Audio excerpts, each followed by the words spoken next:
when we started this year back up, a lot of people were skeptical, right? To come back to dance. They didn't know if we were going to have to get shut down again in the fall.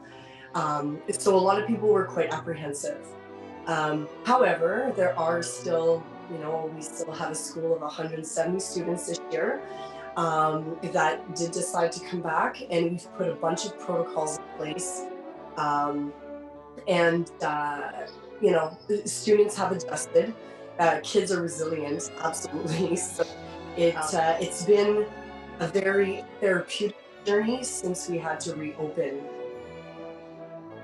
Very therapeutic during these times. Mostly is the rigorous cleaning processes that must take place between each group attending class. Luckily for myself, I have a small enrollment, so class sizes weren't really an issue for us.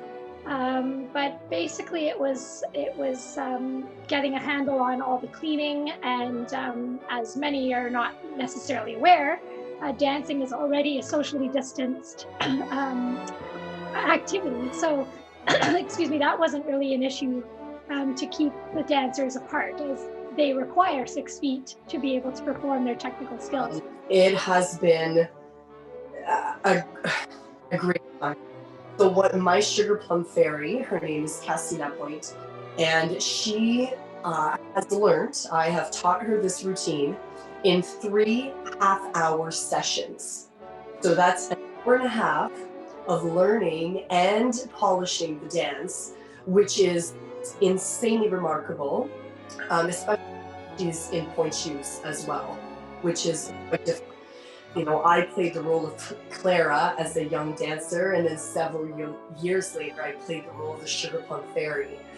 And then the Nutcracker continued to follow me when I was at Canada's National Ballet School, when I trained professionally for 3 years. And so to have Cassie perform the role of the Sugar Plum Fairy literally brought me to tears. It is an honor to work with her and to work with the Timmins Symphony Orchestra. Just such a beautiful experience. It was actually a lot of fun. When you approached me about it, I thought, oh, this is a fantastic opportunity. Since we haven't been afforded many performance opportunities with the pandemic, so I was very excited to take part in this endeavor. So basically it was just pulling together choreography in a short amount of time, which really isn't an issue, and then having the girls come for extra rehearsals, which they were more than obliged to take part in. So yeah, it was a great opportunity for us, really.